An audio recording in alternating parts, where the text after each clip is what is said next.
Safari inazidi kusonga mbele msikilizaji, baada ya kuona ya kwamba sasa Ethan anatakiwa kusingiziwa mimba ili Brian pamoja na Celine waendelee kubakia salama. Sasa kipi kitakachoendelea baada ya Brian kumshauri Celine ya kwamba sikiliza Celine, unajua mama hayupo sawa, hivyo hili jambo lako limemuongezea mawazo. Ukisema humtaji aliyekupatia ujauzito atapaniki sana. Cha msingi inabidi tumuhusishe Ethan. Mimi ndo nitaenda kuongea naye. Nitaenda nikiwa serious. Nitamkaripia kuwa amekupa mimba. Ndo maana ndugu yangu haupo sawa. Na ulitaka kutoa ujauzito zaidi ya mara 2 ila umegoma kutoka. Hilo swala tutalisolve kwa style hiyo. Sasa kipi sasa kitakachoendelea baada ya Celine kupokea huo ushauri kutoka kwa Brian? Kumbuka Brian bado anaitumia siri iliyopo nyuma ya Celine kuweza kumtaka kingono. Sasa haya maisha yatakwenda mpaka lini, ama athari gani ambazo zitatokea kwa Celine? Langu jina ni Lucas Lumbas, msikilizaji ni wewe hapo. Celine anatuambia kwamba nilikaa kitandani nikishikilia simu yangu huku moyo ukidunda kwa nguvu sana. Ujumbe wa Brian uliendelea kurudia kichwani mwangu mara kwa mara kwamba tutamuhusisha Ethan. Nilifunika mdomo wangu kwa mkono huku sasa machozi yakianza kunitoka tena. Ethan alikuwa ni mtu pekee alinipenda kwa dhati. Sasa Brian alitaka kumbebesha ujauzito ambao sio wake. Haraka nikamjibu Brian kwamba hapana, sitaki Ethan aumie kwa sababu yangu. Basi sekunde chache baadaye message ikaingia tena ikisema ya kwamba sikiliza Celine, hatuna option nyingine. Mama akijua ukweli kila kitu kitaharibika. Nilisoma ujumbe ule huku sasa nikihisi kifua kinaniuma vibaya sana msikilizaji. Kwa mara nyingine tena nilihisi nimebanwa kwenye kona bila njia ya kutoroka. Ghafla mlango wa chumba changu ukagongwa. Nikafuta machozi haraka. Sauti ya mama mdogo ilisikika ikisema ya kwamba ni mimi. Basi na mimi kwa sauti dhaifu nikasema ingia mama. Mlango ukafunguka polepole. Mama mdogo akaingia akiwa ameshika glasi ya juisi mkononi. Aliponiona macho yangu yakiwa mekundu, uso wake ulijaa huzuni. Kwa upole akauliza kwamba bado nalia mwanangu. Nilitikisa kichwa haraka nikasema kwamba hapana. Lakini mama mdogo hakudanganyika hata kidogo. Akaja kukaa pembeni yangu, yani kitandani sasa. Kisha akanishika mkono wangu taratibu, akasema kwamba Celine, chochote kilichotokea usibebe mzigo huu peke yako. Msikilizaji, nilihisi machozi yakianza kunitoka tena. Nilitamani nimwambie ukweli wote, lakini hofu ilinifunga mdomo wangu. Mama mdogo akanikumbatia, akaniambia kwamba mimi ni mama yako. Sitaki umie hivi. Baada ya mama mdogo kusema hivyo, nijikuta nikilia begani mwake. Lakini katikati ya kilio changu ghafla simu yangu ikaanza kuita. Mimi na mama mdogo tukageuza macho kuangalia screen ya simu iliyokuwa kitandani. Simu, jina lilitokea my baby Ethan calling. Yani kwamba bebe wangu Ethan ndo anapiga. Mama mdogo alilitazama jina lile kwamba my baby Ethan. Kisha kwa mshangao kuuliza kwamba my baby Ethan. Moyo wangu kaanza kwenda kasi sana. Sikujua nijibu nini, na muda huo simu ilikuwa inaendelea kuita. Basi mama mdogo akauliza kwamba mbona upokei? Nikasema kwamba sina nguvu ya kuongea sasa hivi mama mdogo. Lakini kabla simu haijakata, mama mdogo akaichukua na kunipa mkononi. Akasema pokea mwanangu, anaweza kuwa na wasiwasi. Huyu ndo mwenye ujauzito, si ndio? Nilipokea simu, mikono yangu ilikuwa ikitetemeka. Nilipoweka simu sikioni, kwa kigugumizi nikasema alo. Ethan kwa sauti ya hofu akaniita akisema Celine. Nikamuitikia. Ethan akasema kwamba uko wapi? Nakuja nyumbani kwenu. Brian amesema unaumwa. Ethan alizungumza. Nilimwangalia mama mdogo kwa hofu kubwa. Nikajikuta namuita tu, lakini Ethan alisema kwamba naomba tuonane tafadhali. Kuna kitu hakiko sawa kabisa. Alisema kwa sauti ya maumivu. Moyo wangu sasa ulianza kudunda vibaya sana. Niliamua kuikata ile simu na kutoka nje kumfuata Brian kumuuliza kama kaongea na Ethan. Akasema ndio kaongea naye tayari Na pia nisijali, akifika ataongea naye yeye, yani upande wa nje, mimi nikae ndani tu na simu yake nisipokee. Hasi Brian alizidi kunichanganya msikilizaji. Mamdogo alifika na kuuliza kuna nini tunaongelea. Brian akamjibu kuwa mpenzi wangu anakuja, anataka kuongea naye. Yani mimi sasa mpenzi wangu mimi anakuja, alafu Brian ndo anataka kuongea naye.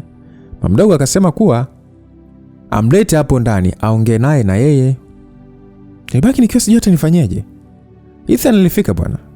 Brian alimjia juu sana na kusema baada ya kujua nina ujauzito amembana sana na kumuuliza nani mwenye ujauzito na pia una muda gani.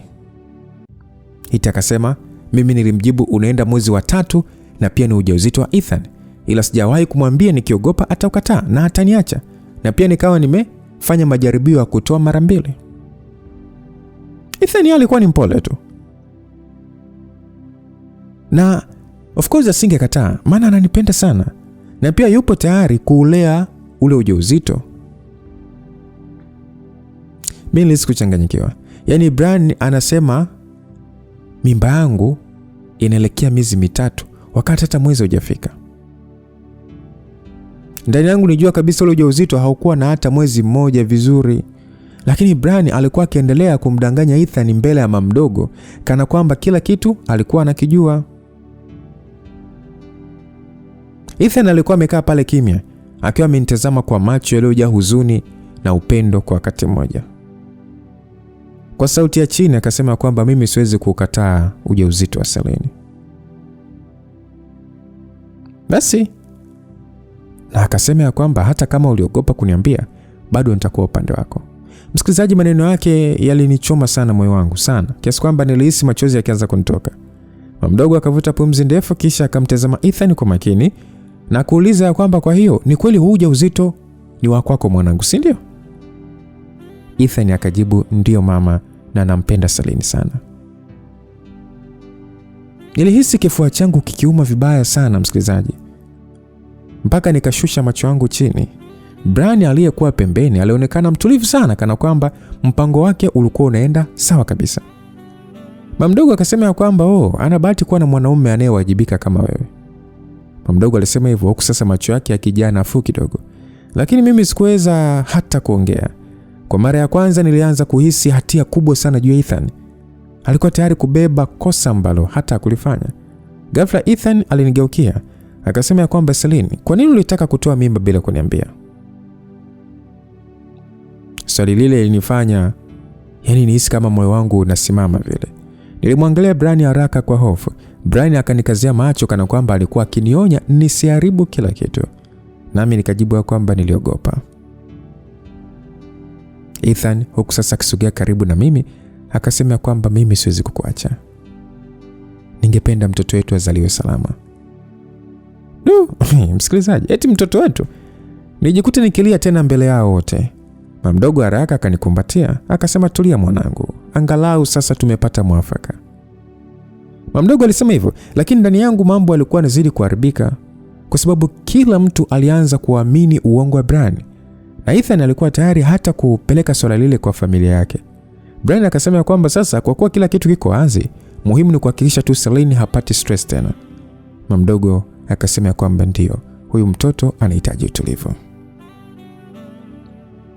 Basi Ethan aliomba akaongea na wazazi wake, akawa ameondoka. Sasa baadaye usiku alinitafuta na kusema kuwa wazazi wake wamemuelewa, hivyo kesho tukitoka chuo tutaenda mimi na yeye kwao wazazi wake wanione. Asubuhi ilipoingia niliwaza, Ethan kukubali ule ujauzito, mamdogo kuamini kila kitu, na Brian kuendelea kuongoza ule uongo kana kwamba ni ukweli. Nilishusha pumzi ndefu kisha nikainuka kitandani kwenda kujiandaa kwa ajili ya chuo. Nilipofika sebleni, nilimkuta mamdogo tayari ameandaa chai. Kwa sauti ya pole akaniuliza kwamba habari za asubuhi mwanangu. Sasa huko nikikaa chini nikamjibu kwamba nzuri mama, shikamoo. Mamdogo alinichunguza kwa makini kisha akatabasamu kidogo na kusema ya kwamba marahaba mwanangu, sio na mawazo sana, umesikia Ethan anaonekana anakupenda kweli. Maneno yake aliniumiza moyo zaidi msikilizaji. Nijilazimisha kutabasamu tu. Muda mfupi baadaye Brian alitokea akiwa amevaa vizuri tayari kwa kutoka. Alinitazama kisha akasema kwamba leo usiharibu kitu chochote mbele ya Ethan. Nilihisi hasira msikilizaji ikinipanda ndani yangu, lakini sikuweza kusema chochote mbele ya mama mdogo. Tulitoka pamoja kuelekea chuo. Njiani simu yangu ilianza kuita. Ethan ndo aliyekuwa anapiga. Nilihisi moyo ukidunda, kisha nikapokea. Ethan akanisalimia kwa sauti ya upole sana, nami nikamuitikia.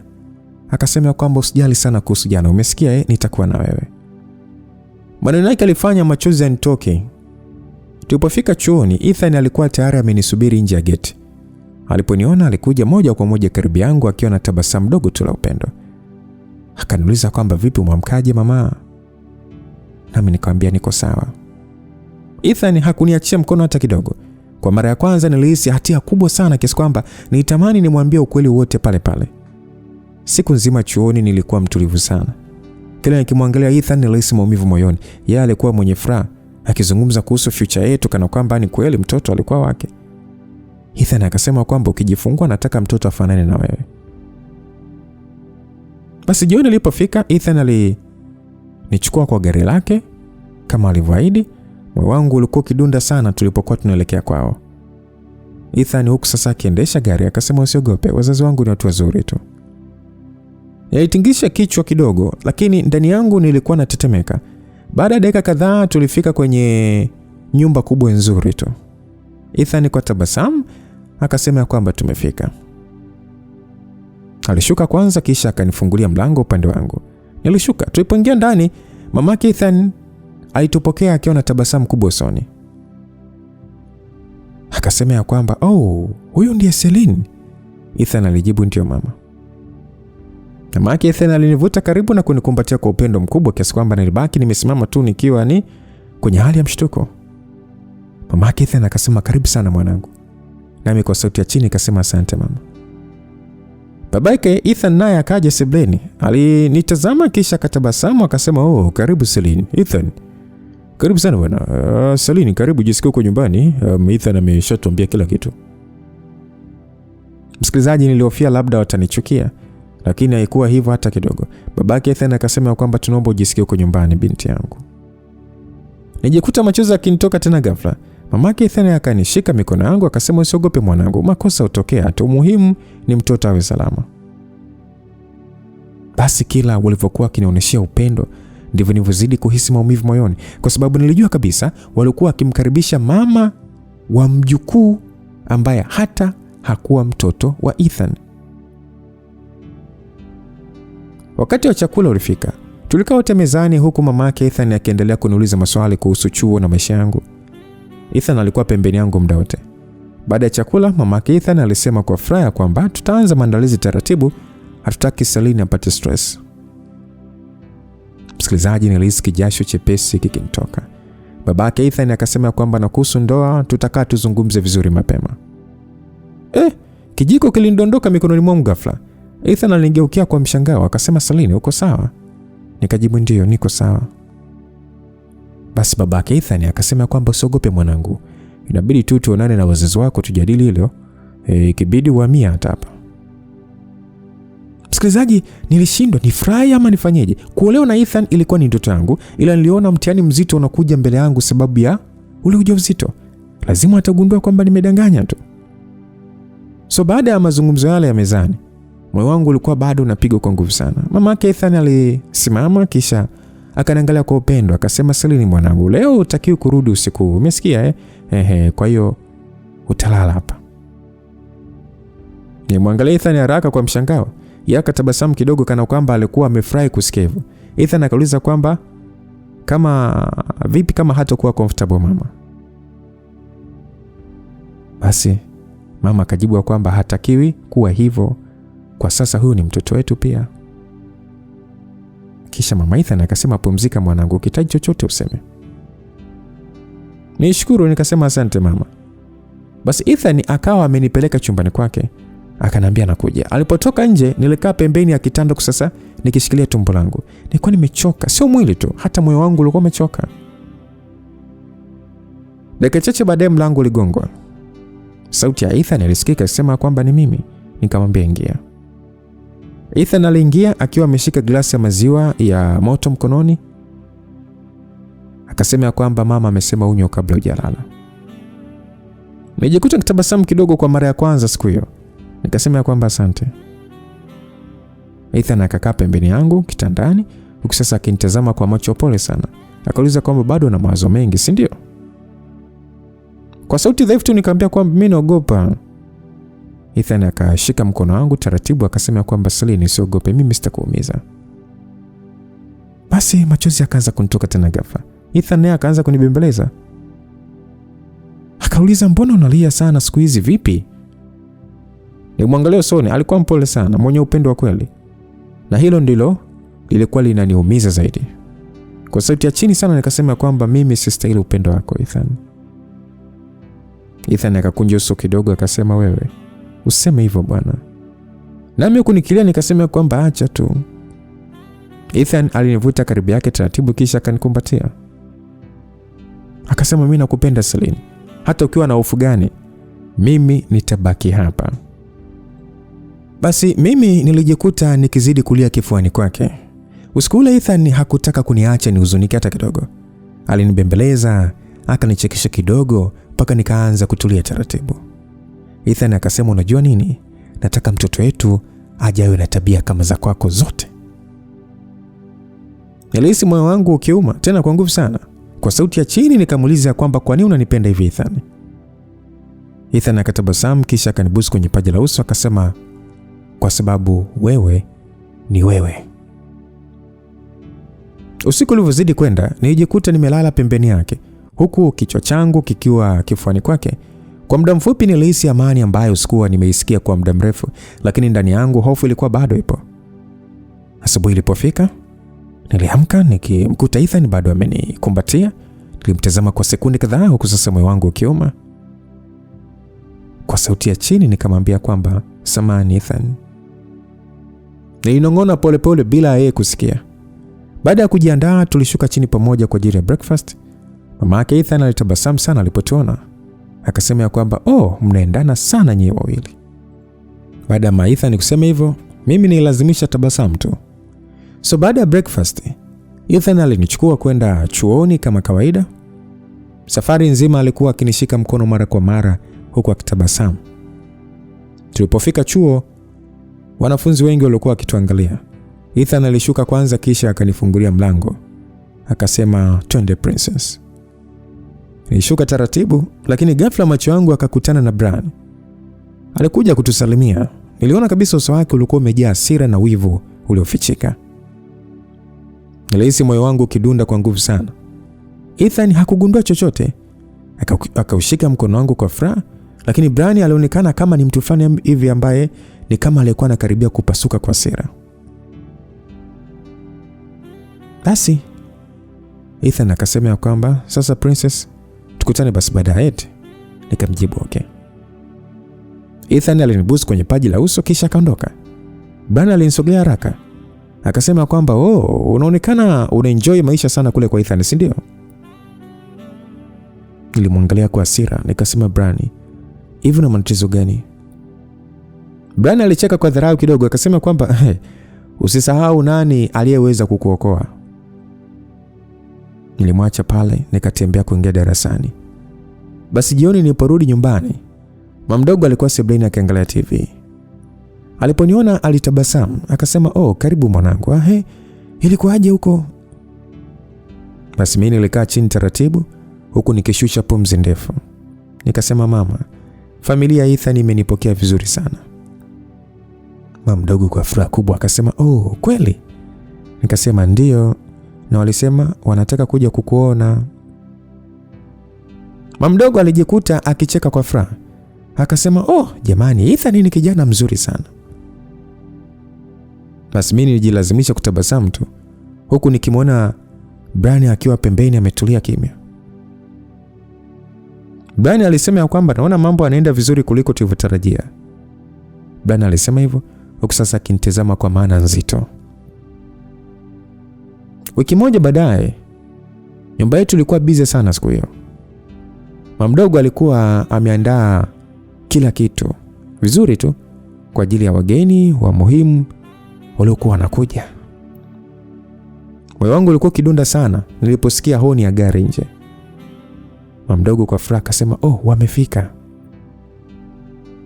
Basi dakika chache baadaye, familia ya Ethan iliingia ndani ya nyumba yetu. Tulikaa sebuleni wote huku mazungumzo yakiendelea kwa heshima kubwa sana. Baada ya muda, baba yake Ethan akakohoa kidogo. Kisha akasema kwamba tumeleta heshima yetu hapa leo. Tungependa kumposa Celine rasmi kwa ajili ya mwanetu Ethan. Msikilizaji, baada ya baba yake Ethan kuongea vile, ni kama moyo wangu ulisimama vile. Basi mama mdogo alifunika mdomo wake kwa mshangao. Akasema kwamba kweli? Mama yake Ethan akasema ndio. Mama yake Ethan alisema hivyo huku sasa akinitazama kwa upendo. Akasema kwamba tunampenda sana Celine, pia tungependa ahamie kwetu ili apate utulivu. Nilishusha macho yangu chini huku machozi yakianza kunitoka polepole. Hii ndio ilikuwa ndoto yangu siku zote, lakini kila kitu kilikuwa ni juu ya uongo. Asema mdogo akasema kwamba mimi sina tatizo kabisa. Kama Celine atakuwa salama na mwenye furaha, basi nami nitafurahi, maana nimemlea kwa upendo sana na heshima. Ni binti mzuri mwenye heshima sana.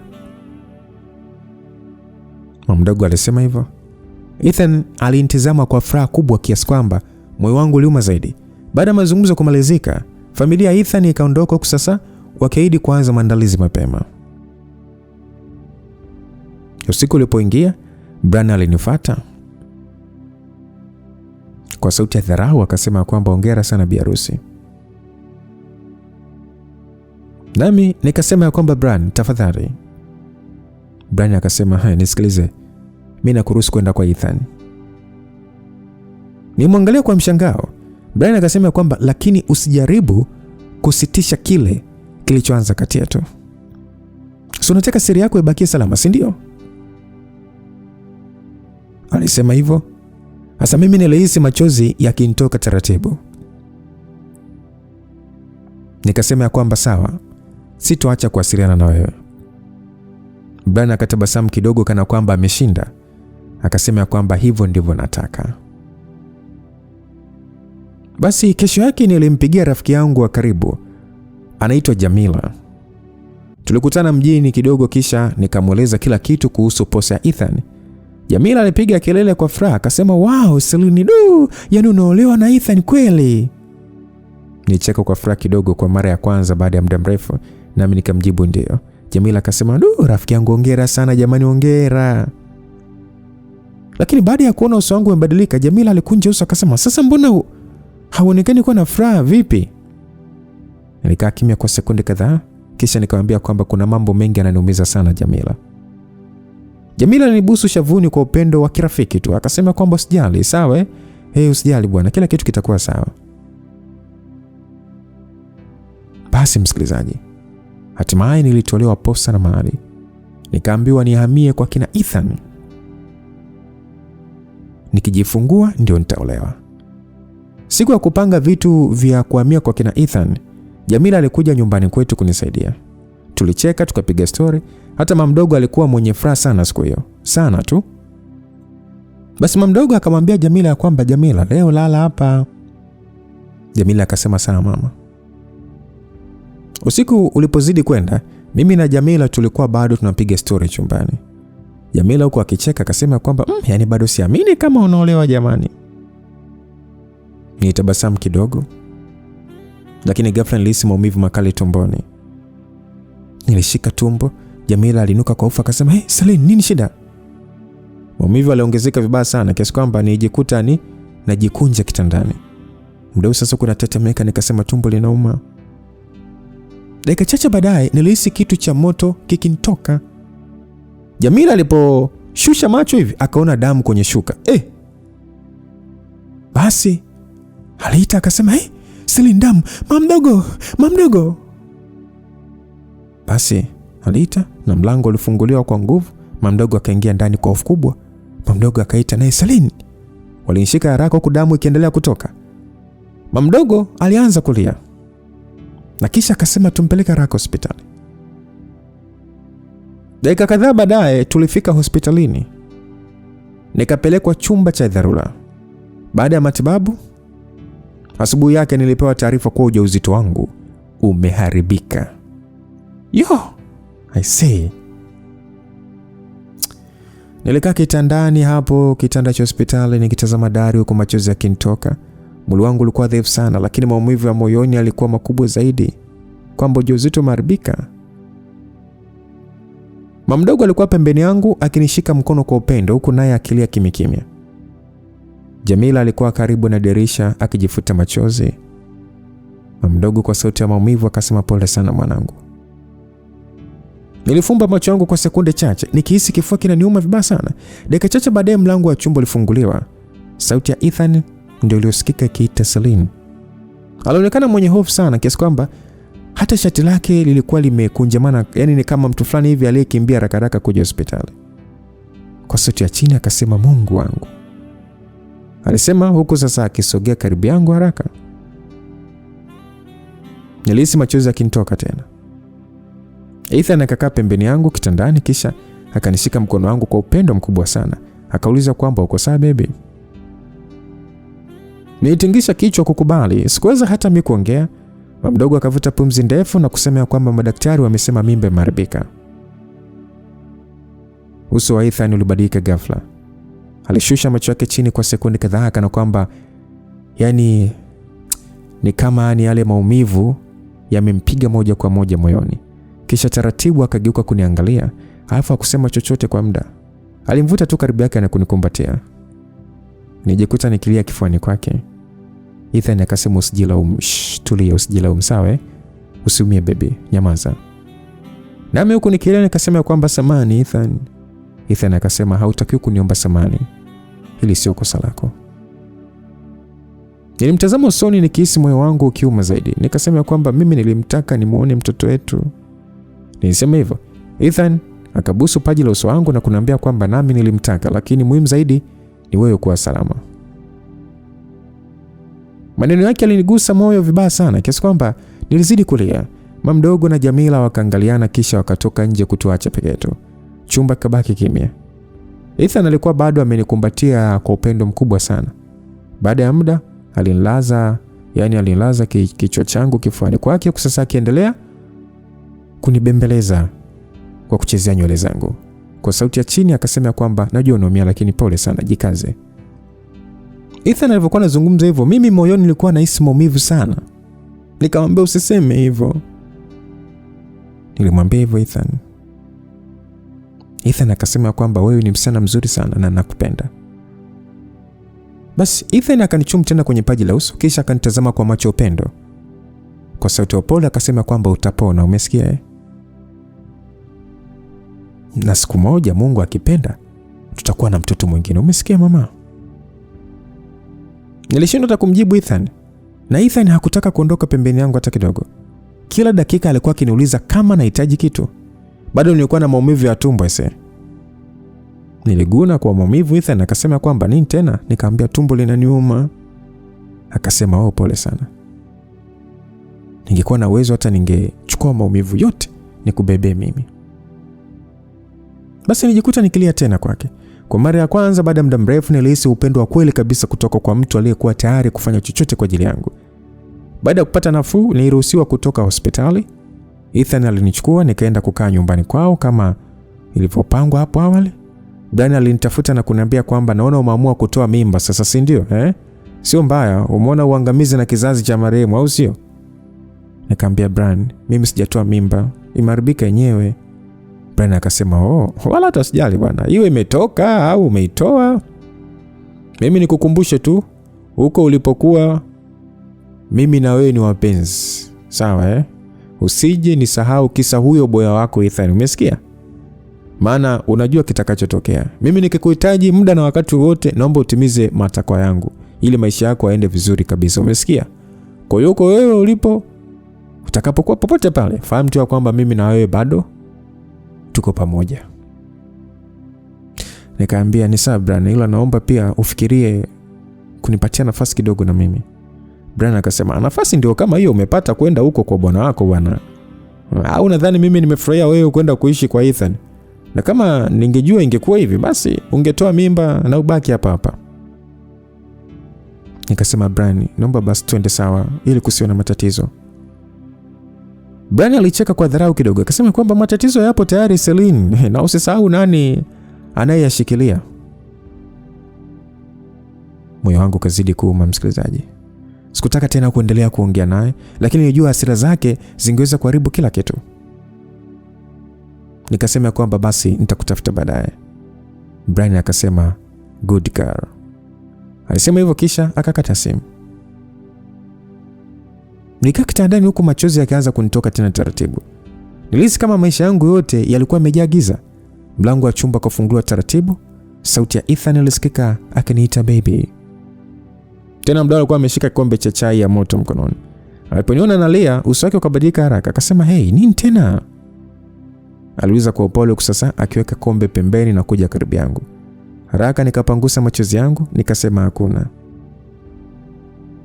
Ethan hakuniamini hata kidogo. Alikaa pembeni yangu kisha akanishika kidevu taratibu na kunigeuzia uso wangu kwake. Basi kwa sauti ya upendo akasema kwamba usinifiche maumivu yako. Naumia nikikuona hivi. Basi mimi nilishindwa kuvumilia tena, nikamkumbatia. Akaniambia, "Shh, niko hapa sawa hautakiwi kuogopa chochote ukiwa na mimi." Basi mimi nikamwitikia sawa. Akasema, "Kuanzia leo sitaki ulie peke yako, umesikia? Kila maumivu yako ni yangu pia, umesikia mama?" Maneno yake alinizidishia machozi zaidi. Baada ya muda alinitoa kifuani kwake taratibu kisha akanipangusa machozi kwa vidole vyake. Akasema, "Njoo unywe chai kidogo sasa, sawa? Dawa zako pia naona muda umefika." Nilimtazama kwa mshangao kidogo. Hakukuwa na siku hata moja Ethan alichoka kunijali. Alinisaidia kunyanyuka taratibu kwa sababu mwili wangu ulikuwa bado dhaifu. Tulikaa pamoja kitandani huku sasa akininywesha chai kidogo kidogo kama mtoto mdogo. Nilijikuta namtazama usoni muda wote. Ethan huku akiwa ametabasamu kidogo akauliza, "Kwani nini?" Nami kameza kwa sauti ya chini ya kwamba, "Mbona unanipenda hivi?" Ethan akaniangalia moja kwa moja machoni. Akasema, "Kwa sababu wewe ni wangu na sitaki chochote kibaya kikupate." Moyo wangu ulidunda kwa nguvu sana. Kila alivyokuwa mwema kwangu ndivyo nilivyozidi kujisikia mwenye hatia juu ya siri kubwa niliyokuwa nimeificha. Usiku ulipoingia, Ethan hakutaka hata nitoke kitandani. Alilala pembeni yangu huku sasa amenikumbatia kwa uangalifu mkubwa ili nisiumie tumboni. Nilikuwa nimelala kifuani kwake nikisikiliza tu mapigo ya moyo wake. Kwa mara nyingine nilijikuta nikitamani hata ningekuwa msichana bora anayestahili Ethan kweli, yani anayemstahili Ethan kweli. Msichana bora anayefaa kuwa na Ethan. Lakini upande mwingine wa moyo wangu ulikuwa umejaa hofu kwa sababu nilijua Brian hakuwa mtu wa kuachia kirahisi na siku yoyote angeweza kuharibu kila kitu. Miezi kadhaa ilikuwa imepita tangu nipoteze ujauzito wangu. Polepole nilianza kurudi kuwa yule Celine wa zamani. Ingawa maumivu fulani moyoni alikuwa bado hayajaondoka kabisa. Kuishi nyumbani kwa Ethan kulinifanya nijisikie salama sana. Kila siku alikuwa akinijali kama mtoto mdogo. Siku moja Ethan aliniambia kwamba, "Baby, kesho jioni tukisharudi chuo tutajiandaa, kuna dina ndogo rafiki yangu ameandaa hotelini, so nataka tuende pamoja." Nimtazama Ethan huku nikicheka kidogo. Nikasema, "Dina tena?" Akasema, unajua watu wa mjini tena." Basi mimi sikutilia maanani sana. Kesho yake jioni tulijiandaa, wazazi wa Ethan hawakuwepo muda huo, so hata sikujua alipoenda. Nilivaa gauni refu la rangi ya gold liloshika mwili wangu vizuri sana. Nywele zangu zilikuwa zikining'inia mabegani, zilikuwa na mawimbi malaini tu. Nilipojiangalia kwenye kioo, hata mimi mwenyewe nilijikuta na tabasamu kidogo. Ethan aliponiona, alibaki kimya kwa sekunde kadhaa. Yeye alikuwa amevaa suti nyeusi iliyomkaa vizuri sana. Akasema kwamba, "Wow baby, unaniua ise." Alisema huku sasa akinitazama juu mpaka chini. Basi safari nzima kuelekea hotelini, Ethan alikuwa ni mwenye tabasamu muda wote kiasi kwamba nilikuwa kwanza mpaka hata nilianza kumshuku yani. Nikamuuliza kwamba, "Unacheka, mbona unacheka sana leo? Unacheka nini yani?" Akasema, "Nothing baby." Alisema huku sasa akishika mkono wangu na kubusu. Tulipofika hotelini nilishangaa kuona mazingira mazuri sana. Bustani nzima ilikuwa imepambwa kwa taa ndogo ndogo za dhahabu zilizokuwa zinang'aa kwa usiku ule. Kulikuwa na muziki wa taratibu tu wa gitaa ukiendelea kwa mbali. Nikamuuliza ya kwamba Ethan, hii ni dina kweli au kuna sherehe? Ethan akasema twende tu utaona. Tulipoingia ndani, watu wote waliokuwa mle waliinuka ghafla wakapiga makofi. Basi akasema surprise. Nilishtuka vibaya, nikasimama pale pale. Nilikuta watu wengine tu, wazazi wa Ethan, mama mdogo, hata Jamila pia. Jamila alipiga kelele akasema kwamba karibu queen wetu. Nilisema kwamba Mungu wangu.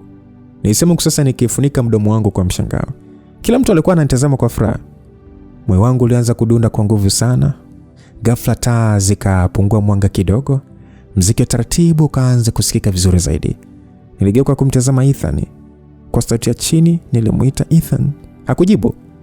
Taratibu akapiga goti mbele yangu. Ukumbi mzima ukalipuka kwa vigelegele na makofi. Ethan akatoa boksi dogo jeusi mfukoni mwake kisha akalifungua. Aisee, pete nzuri sana ya diamond ikang'aa mbele ya macho yangu. Aliniita, akasema kwamba tangu umeingia kwenye maisha yangu umebadilisha kila kitu. Kuna siku nidhani nitakupoteza na siku hiyo ilinifanya nitambue siwezi kuishi bila wewe. Basi ukumbi mzima ulikuwa kimya ukimsikiliza. Ethan akasema kwamba najua tumepitia mengi, lakini nataka maisha yangu yote nibaki pembeni yako. Basi atabasamu kidogo. Na kisha akamalizia sentensi ya kwamba so, will you marry me Celine? Nilianza kulia sasa nikicheka kwa furaha, nami nikasema kwamba yes Ethan. Nilisema kwa sauti ya juu, makofi na vigelegele vikajaa ukumbi mzima. Ethan akasimama akanivisha pete kidoleni taratibu tu. Machozi yaliendelea kunitoka bila hata kujizuia. Kisha akanivuta taratibu na kunichum mbele ya watu wote. Mamake Ethan alikuwa analia kwa furaha. Usiku ule ulikuwa ni mmoja wa usiku mzuri zaidi kuwahi kutokea kwenye maisha yangu. Wiki iliyofuata maandalizi ya harusi yakaanza rasmi. Kwa kuwa ndoa ilitakiwa kufanyika baada ya muda mfupi, nirudi nyumbani kwetu ili sasa niwe karibu na mama mdogo kwa maandalizi mengi ya upande wa bibi harusi. Basi mama mdogo akasema kwamba mwanangu, unaenda kuwa mke sasa. Natumaini hautoniangusha. Tumekulea vizuri tangu enzi za marehemu mume wangu, kwa hiyo naomba ukatunze heshima yetu kwa uendako. Mwanangu, nakupenda sana Celine wangu. Na nakuambia heri, maana wazazi wako huko aliko ninaamini wanafurahia jambo hili. Mama mdogo alisema huku sasa akinishika mashavu yangu kwa upendo, nami nikasema kwamba asante mama mdogo. Basi usiku nilikuwa nimetoka kuoga nikielekea chumbani kwangu. Ghafla nilisikia nikiitwa na Brian sebleni. Nikaamua nikamsikilize. Nilipofika alinitazama juu mpaka chini kisha akacheka kidogo. Akasema kwamba unaonekana una furaha sana siku hizi. Nami nikamjibu niambie. Brian akasimama taratibu kisha akasogea karibu yangu. Kwa sauti ya dharau kidogo akasema kwamba nilitaka kuongea na mke mtarajiwa Ethan. Nikamuuliza kuongea nini? Akasema kuhusu sisi, maana unaonekana umenisahau kabisa. Basi alivyosema hivyo nami nikasema kwamba Brian tafadhali. Nilisema sasa nikirudi nyuma kidogo. Akanikaribia zaidi mpaka sasa nikahisi harufu ya perfume yake. Akasema kwamba usije ukajifanya mjanja na ukumbuke bado nina vitu vingi sana kuhusu wewe. Nilimtazama Brian nikamwambia kwamba naomba usiharibu maisha yangu. Brian akasema I don't care. Nikamwambia please Brian, nakuomba. Basi akanisogelea karibu na sikio langu na kunong'oneza akasema kwamba enjoy maandalizi ya harusi yako, lakini usisahau mchezo bado hujaisha. Kisha akaondoka taratibu na kuniacha nimesimama pale sebuleni nikitetemeka kwa hofu. Na kwa mara nyingine furaha yangu ilianza kuchanganyika. Yaani ni kama ilianza kuvurugika tena.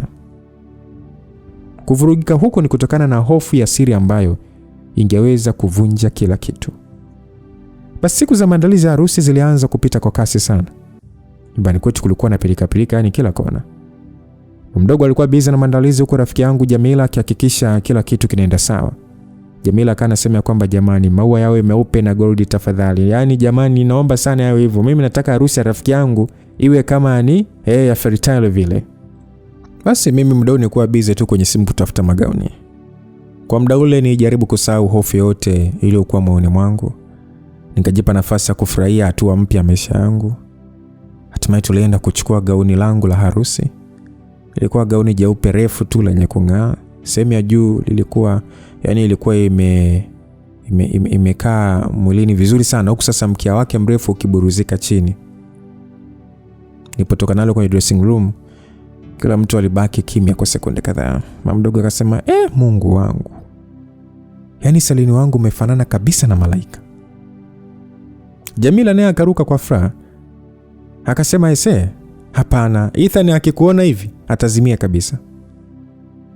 Basi mimi nicheka kwa aibu sasa, nikijitazama kwenye kioo. Kwa mara ya kwanza kabisa baada ya muda mrefu nijiona mzuri tena. Siku ya harusi ilifika bwana. Asubuhi na mapema nyumba ilikuwa imejaa watu, wapambaji, wapishi, wapiga picha. Yaani kila mtu alikuwa busy tu, huku muziki wa taratibu ukiendelea. Nilikuwa nimekaa mbele ya kioo huku sasa mdada wa saluni akinishughulikia kwenye mambo ya makeup nini. Moyo wangu ulikuwa ukidunda sana. Mdogo akaingia chumbani akiwa amevaa gauni, tena lilikuwa limempendeza sana. Akanisogelea taratibu kisha akashika mikono yangu akasema, mwanangu, leo ni siku kubwa sana kwako. Mimi nakutakia ndoa yenye amani, furaha na upendo wa kweli. Nijikuta nikimkumbatia kwa nguvu, nikasema asante kwa kila kitu mdogo. Basi dakika chache baadaye gari kubwa jeupe la kifahari lilifika nje ya nyumba. Jamila akapiga kelele, akasema, bibi harusi, twende. Basi nitoka nje sasa nikishika gauni langu vizuri. Kila mtu alibaki akinitazama kwa mshangao. Basi tulianza safari kuelekea kanisani. Kanisa lilikuwa limepambwa vizuri sana kupita maelezo. Maua meupe na pinki yalipambwa. Alikuwa amewekwa njia nzima ya kupita bibi harusi. Muziki wa piano ulikuwa ukichezwa taratibu.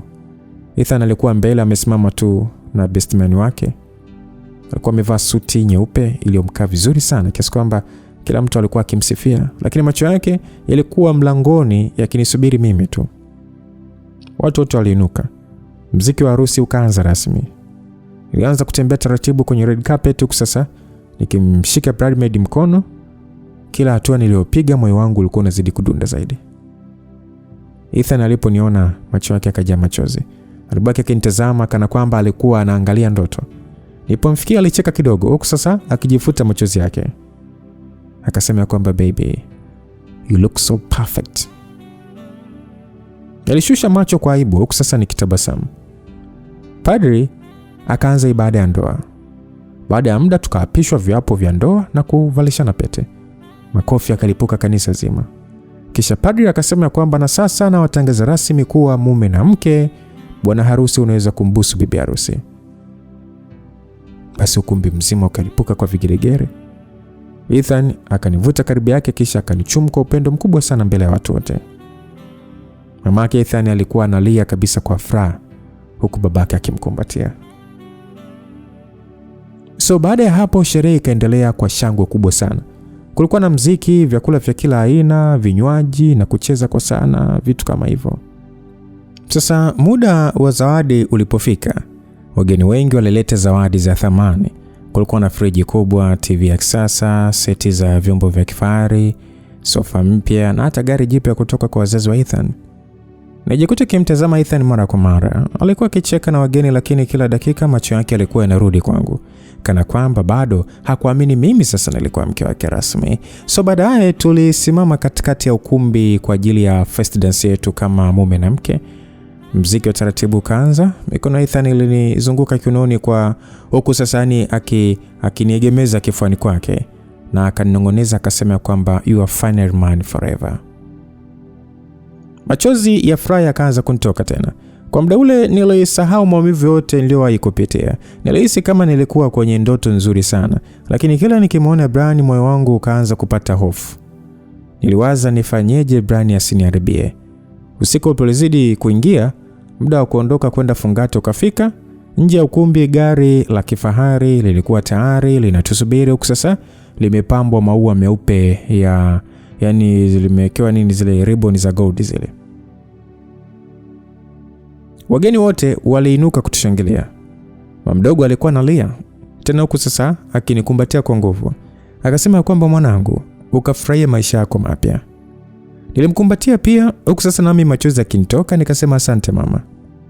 Ethan akanishika mkono wangu vizuri tu kisha akaniongoza mpaka kwenye gari kama malkia wake. Tulipoingia ndani niliegemea begani kwake huku sasa nikivuta pumzi ndefu ya utulivu. Kwa pole tu akauliza kwamba vipi? Are you okay? Nilimwangalia usoni, alafu nikatabasamu kwa namna ya upekee sana. Nikasema ya kwamba yes, niko poa. Akanibusu taratibu kwenye paji la uso wangu, akasema kwamba wow, that's my wife. Gari lilianza kuondoka huku sasa watu wakitupungia mkono kwa furaha. Na kwa mara ya kwanza nilichagua kuacha hofu nyuma yangu ili nifurahie usiku wangu na mume wangu. Nilikuwa nimeegemea begani kwa Ethan huku sasa nikivuta pumzi ndefu ya utulivu. Kwa mara ya kwanza baada ya muda mrefu moyo wangu ulikuwa na amani. Ethan alikuwa akicheza na vidole vyangu taratibu tu sasa akinitazama kila dakika. Nikacheka kwa aibu, nikamwambia kwamba kwanza alinitazama. Nikamwambia kwamba kwa nini unaniangalia hivyo? Akasema kwamba yote ni kwa sababu mke wangu anaonekana mrembo sana mida ya usiku. Baada ya muda mfupi bwana, tulifika kwenye hoteli kubwa ya kifahari katikati tu ya jiji. Mlango mkubwa wa vioo ulifunguliwa haraka na wafanyakazi walitupokea kwa heshima kubwa. Na sauti ilisikika ikisema kwamba welcome Mr. and Mrs. Ethan. Moyo wangu mimi ulifurahi sana kusikia jina hilo. Tuliongozwa mpaka kwenye chumba chetu cha kifahari. Chumba kilikuwa juu kabisa hoteli. Tulipoingia ndani nilibaki kushangaa tu. Chumba kilikuwa kizuri sana. Kulikuwa na kitambaa kikubwa cheupe kilichopambwa maua ya waridi, mishumaa yenye harufu nzuri ilikuwa ikiwaka pembeni. Basi nilisema kwamba Mungu wangu. Nilisema sasa nikizunguka kutazama kila kona. Ethan akasimama nyuma yangu, kisha akanikumbatia kiunoni taratibu. Akasema vipi, you like it? Nikamwambia yes, I love it. Akanibusu kwenye paji la uso, tena ni kwa namna upendo mkubwa sana. Kila nilipomtazama Ethan, nizidi kuona upendo wake ulikuwa ni wa kweli kabisa. Mara kwa mara alikuwa akinishika mkono wangu na kuubusu taratibu. Akasema ya kwamba bado siamini hili kama ni kweli au ndoto. Utakuwa mke wangu milele na milele. Basi nilicheka tu. Na kisha akasimama kwa sababu alikuwa amekaa, akanioshea mkono na akasema kwamba one dance for me Mrs. Ethan. Nilimshangaa nikamwambia na maana uchoki? Akasema never. Basi akawasha mziki wa taratibu na akanivuta karibu yake, na muda huo yani hakukuwa tena kelele na hata watu hawakuwepo. Basi usiku ule bwana tulicheka sana, tulifurahi pamoja, tukapiga picha nyingi, na kwa muda ule nilisahau kabisa kuhusu Brian na matatizo yote yaliyopita. Nijisikia kama mwanamke mwenye furaha zaidi duniani mikononi mwa mwanaume aliyenipenda kwa moyo wake wote. Baada ya kucheza kwa muda mrefu mikononi mwa Ethan, nijikuta nikimtazama usoni. Mwanga hafifu wa mishumaa ulifanya macho yake yaonekane ni ya kuvutia zaidi. Ethan akanambia kwamba unafikiria sana. Kichwa chako inaonekana kina mambo mengi ambayo kinafikiria. Kuna nini? Nikamwambia kwamba no, najaribu tu kuelewa jinsi nilivyopata mwanaume kama wewe. Basi alitabasamu kisha akanibusu kwenye paji la uso. Akasema kwamba kwa sababu unastahili kila aina ya upendo Celine. Maneno yake yalinigusa moyo wangu sana tu kiasi kwamba machozi yalianza kunitoka tena. Ethan akafuta machozi yangu kwa vidole vyake. Akanambia kwamba niamini mimi, hautalia tena. Nilicheka tu nikasema kwamba sawa, tajitahidi. Basi tulikaa kwenye sofa kubwa karibu na dirisha la vioo huku sasa tukitazama taa za jiji zilizokuwa zinang'aa usiku ule. Ethan alinivuta karibu zaidi kifuani kwake. Akanambia niambie chochote mama. Nikamwambia nini? Akasema kwamba unaamini ni tukio gani kubwa ambalo ulitambua kwamba yani lililotokea na ukatambua kwamba unanipenda? Nilicheka kidogo sasa nikificha uso wangu kifuani kwake. Nikamuita, akasema no, serious bwana, nahitaji tu kujua. Basi nikanua macho yangu kumtazama. Nikamwambia kwamba ni siku ile hospitali nilipokuwa na maumivu, kila mtu alikuwa amechanganyikiwa, lakini wewe ukawa umetulia, haukuniacha hata sekunde moja. Baada ya kumwambia vile Ethan akasema kwamba sasa tambua kwamba na sitokuja kukuacha kamwe. Basi ukimya mtamu ukatawala kwa sekunde chache. Muziki wa taratibu uliendelea kuchezwa pembeni, kusasa mvua ndogo ikianza kunyesha nje ya hoteli. Nijisikia salama sana mikononi mwake kiasi kwamba nitamani muda usimame. Ghafla Ethan akasimama akasema kwamba nisubirie. Nikamuuliza unaenda wapi? Akasema subiri tu Mrs. Ethan. Baada ya dakika chache akarudi akiwa ameshika tray ndogo yenye strawberries, chocolate pamoja na juice. Nilimwangalia kwa mshangao. Nikamwambia hayo yote uko umeyapanga ama? Akasema ya. Unajua huu ni usiku wetu wa kwanza pamoja ni kama mke na mume, so yote niliyaweka kwa ajili yako. Nikamwambia wewe umeshindikana wewe. Basi nimueleze hivyo. Tulianza kulishana pale strawberry huku sasa tukicheka kama watoto wadogo. Kwa muda ule nilihisi maisha yangu yote yabadilika kabisa. Baada ya pale tuliamua kupumzika maana tulikuwa tumechoka sana. Mwanga wa asubuhi ulianza kupenya taratibu kupitia mapazia ya chumba kile cha hotel. Nifumbua macho yangu polepole huku sasa nikihisi joto la mwili wa Ethan pembeni yangu. Kwa sekunde chache tu nilibaki nimemtazama tu akiwa bado amelala kwa utulivu. Uso wake ulikuwa mtulivu sana kiasi kwamba nilijikuta na tabasamu peke yangu tu. Basi nilijinong'oneza mwenyewe huku nikitabasamu nikasema kwamba Mrs. Ethan. Ghafla Ethan akafumbua macho. Akasema kwamba hey, mbona unanitazama namna hiyo? Nilifunika uso wangu kwa aibu. Nikamwambia kwamba sikuwa nakutazama. Unanidanganya? Na usidanganye. So, this is what my wife does in the morning. Alicheka kwa aibu, huku sasa nikijifunika uso kwa shuka. Mimi nilikuwa nakutazama tu. Because I'm handsome. You wish? Msogea karibu yangu. Good morning Mrs. Ethan. Good morning husband. Alimbusu kwenye paji la uso taratibu kisha akaniangalia machoni.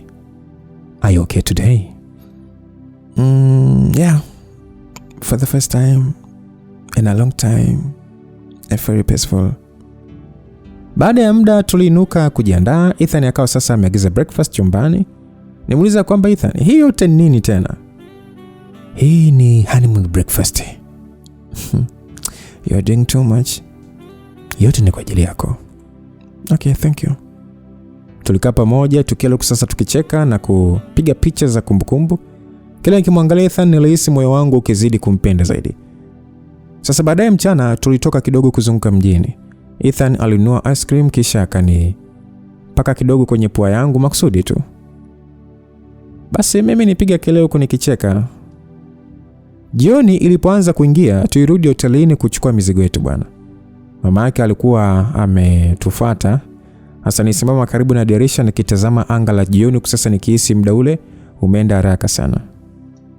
Basi Ethan akauliza kwamba vipi upo tayari kwenda nyumbani? Nilimwambia kwamba yes, nipo tayari. Tena itapendeza kama ikiwa na wewe uko tayari. Basi akanibusu taratibu kisha tukashuka mpaka chini. Maana hapo tayari tulikuwa tumeshakamilisha kila kitu. So safari ya kurudi nyumbani ilikuwa ya utulivu sana. Muziki wa taratibu ulikuwa unacheza ndani ya gari huku kichwa changu kikiwa kimeegemea begani kwake.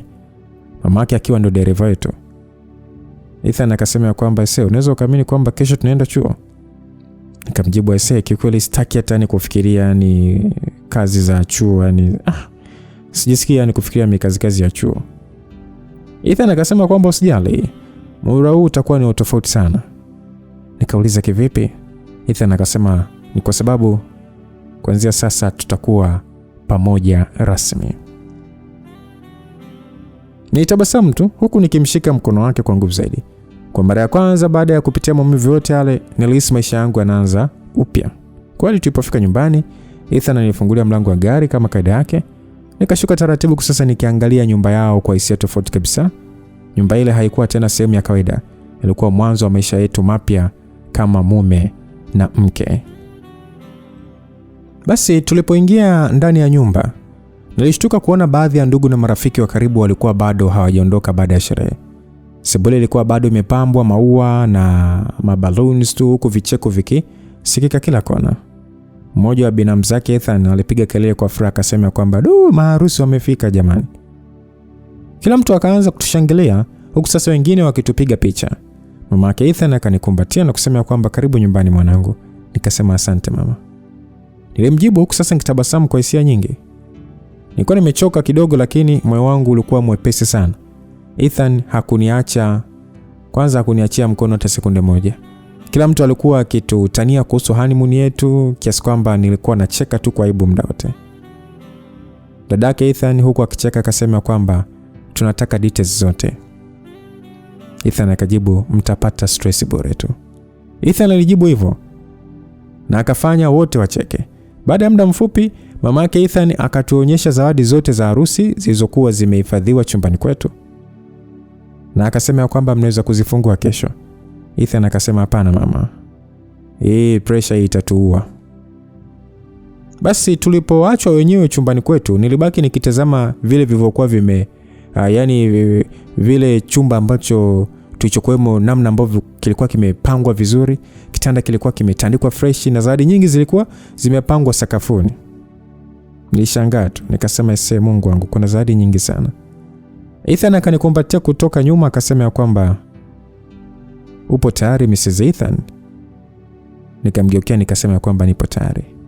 Basi tukaanza kufungua zawadi pamoja bwana. Moja baada ya nyingine. Kulikuwa kuna picha hizi za frame, kulikuwa kuna vikombe vya kapo, kuna blanket, kuna perfume na hata barua nyingi tu za pongezi. Mara Ethan akafungua box moja kubwa kisha akacheka sana. Ndani kulikuwa kuna pajama zinazofanana kama za mume na mke. Nikasema kwamba please niambie kwamba hatutazivaa hizi mbele za watu. Nilisema huko nikicheka mpaka machozi. Ethan akasema kwamba itakuwa hivyo. Basi usiku ule tulishia kulala tukiwa tumekumbatiana katikati ya zawadi zetu nyingi. Sasa moyo wangu ukiwa umejaa amani ambayo sikuwa nimehisi kwa muda mrefu. Asubuhi iliyofuata Adam ililia mapema sana. Nifumbua macho kwa shida sasa nikijifunika shuka vizuri. Basi nilinungunika nikasema kwamba please niambia kwamba leo sio Jumatatu. Ethan akaanza kucheka na akasema kwamba unfortunately Mrs. Ethan. Tulijiandaa haraka kwa ajili ya kwenda chuo. Nilihisi aibu kidogo kufika chuoni kama mke rasmi wa Ethan. Tulipotoka mamake Ethan alikuwa tayari ametuandalia breakfast. Tukanywa kisha tukagana. Mamake akasema kwamba good luck watoto wangu. Basi safari ya kwenda chuo ilikuwa utulivu sana. Ethan alikuwa ameshika mkono wangu muda wote kana kwamba hataki kuniachia. Tulipofika chuoni, wanafunzi wengi walikuwa wakituangalia huku sasa wakinong'ona kuhusu harusi yetu. Baadhi walitusalimia kwa furaha huku wengine wakitaka kuona pete yangu. Ethan akaniangalia akasema kwamba okay, tutaona baadaye mke wangu. Nilicheka tu. Nikasema sawa, wewe nenda darasani mume wangu. Basi kila mmoja akaelekea kwenye darasa lake kwa sababu tulikuwa tunasoma kozi tofauti. Nilipokuwa nikitembea kuelekea darasani kwangu, ghafla nisikia sauti nyuma yangu ikisema kwamba Mrs. Ethan, habari za asubuhi. Mapigo ya moyo wangu akabadilika mara moja msikilizaji. Nigeuka polepole, nikamkuta Brian amesimama nyuma yangu huku sasa mikono yake ikiwa mfukoni. Kwa mshangao nilimuita Brian. Akasogea karibu kidogo, akasema kwamba weekend hii nahitaji kuspendi na wewe, hivyo nataka uje nyumbani. Baada ya jamaa kusema hivyo, uso wangu ulibadilika ghafla baada ya kusikia maneno yake. Nilimwangalia juu mpaka chini, nikamwambia kwamba hujui kuwa mimi ni mke wa mtu? Hebu naomba basi uheshimu hilo. Baada ya kusema hivyo, Brian alinitazama akasema kwamba hivyo unajua kuwa nimeshikilia uhuru wako? Nadhani unatakiwa ukumbuke hilo kuliko la kulinda ndoa yako. Alijibu. Sikutaka kumjibu lolote lile. Nikaamua nimwache niende zangu darasani. Sasa nilipofika nilikuta rafiki yangu Jamila. Kwanza alianza kuniuliza kuhusu honeymoon. Nilimwomba aniache kwa muda kwa sababu sipo sawa. Aliomba nimwambie nasumbuliwa na nini. Nikamwambia kwamba kuna mtu tu ananikosesha amani, natamani hata nisimuone. Jamila akasema kama mtu ananikosesha raha ni mroge tu. Nilishangaa sana kwa ile kauli. Ila niliona kama ana point hivi. Ni heri ni mroge Brian anisahau kabisa na aache kunisumbua. Nilimwangalia Jamila kwa mshangao baada ya kusema hilo neno. Nikamwambia kwamba unamaanisha ni kumroga kweli? Nimuuliza kwa sauti ya chini. Jamila akavuta kiti karibu yangu kisha akasema kwa kujiamini sana akasema kwamba Celine, kuna watu wengine hawaelewi mpaka walazimishwe kuwa huyo mtu anakunyima amani. Why not? Ninyamaza kwa sekunde kadhaa nikifikiria. Kwa mara ya kwanza nilihisi kuchoka kweli na vitisho vya Brian. Kila siku moyo wangu ulikuwa kwenye hofu ya ya kumpoteza Ethan na mimi kwenda jela, na sasa nilikuwa tayari kufanya chochote ili hayo maumivu yaishe. Nimuuliza taratibu ya kwamba unamjua mtu wa kusaidia hayo mambo? Jamila akatabasamu kidogo akasema kwamba nne mmoja, ila sio wa mchezo. Mapigo ya moyo wangu yakaanza kwenda kasi. Nikamwambia kwamba anaweza kuonana naye. Akanitazama kwa makini kana kwamba anapima kama niko serious. Jamila akasema kwamba una uhakika unataka kuingia huko? Nikasema Jamila, nimechoka. Jamila akashusha pumzi kisha akatoa simu yake. Akasema kwamba sawa, nitamtafuta. Msikilizaji, nilihisi mwili wangu ukisisimka kwa hofu na wasiwasi. Muda huo mlango wa darasa ukafunguliwa na lecturer akaingia. Wanafunzi wote wakakaa kimya, lakini akili yangu haikuwa darasani tena. Ilikuwa ni kwa Brian na kile nilichokuwa karibu kufanya. Baada ya kipindi kuisha, nilitoka nje na Jamila haraka sana. Ethan alikuwa amenitumia message nzuri tu. Akasema kwamba mke wangu nimeshakumistari. Nilitabasamu kidogo, lakini moyo wangu ukauma ghafla. Nilikuwa namficha siri kubwa sana mwanaume aliyenipenda kwa moyo wote.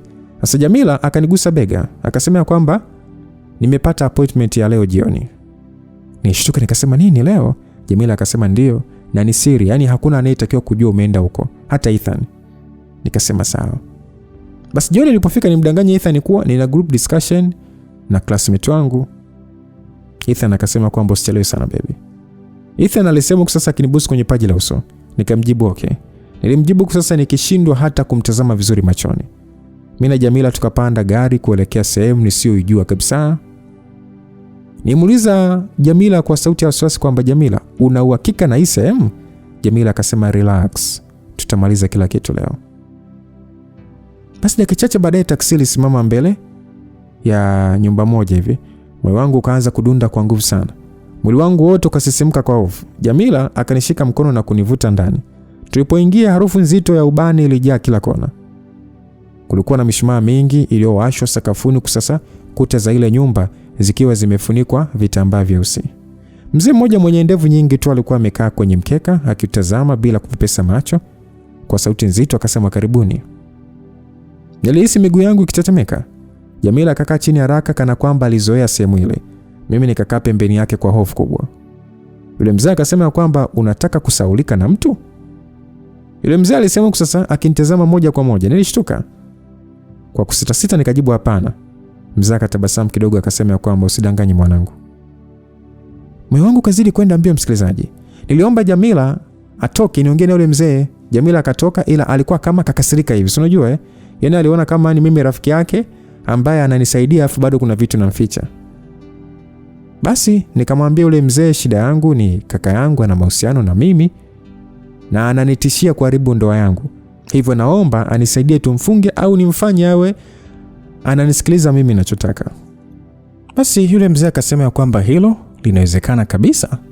Na akanambia kuwa weekend ijayo niende, atakuwa ameshaandaa mazingira na atakuwa ameshaandaa dawa nzuri ambayo atanipatia, nene nikamfanyie huyo mtu na atanisahau kabisa. Sasa msikilizaji, kama ambavyo mganga ama huyu mtaalamu amesema kwamba amemwambia Celine kwamba wakutane weekend ijayo na atampatia dawa na itakamilisha kila kitu. Na mimi nikwambia kwamba tukutane sehemu inayofuata mbondo ya mwisho, tuone sasa hili jambo litamalizika vipi. Je, kama ungekuwa wewe ndo Celine, nao ungechukua uamuzi gani ili kuweza kukomesha hali yani ambayo ungekuwa unaipitia wewe na Brian? Wewe ungechukua maamuzi gani? Kama ungekuwa wewe ndo Celine, ungechukua maamuzi gani? Celine naona tayari ameshamsikiliza rafiki yake na ameenda kwa mganga ili kuweza kumzima Brian. Je, kama ungekuwa ndo wewe na tayari sasa hivi una ndoa yako, lakini bado Brian anakutaka kwa hali na mali na ukifanya tu basi polisi na jela inakuhusu, ungefanya hatua ipi kulikamilisha hili? Ama ungeendelea kulinda ndoa yako muda huo unakitoa nje kinaliwa na Brian? Ungefanyaje wewe binti unayenisikiliza? Mimi na watu wengine wa kiume tunakaa kutazama comment yako msikilizaji, wewe wa kike ungechukua maamuzi gani? Niseme tu God be with you till we meet again. Bye bye.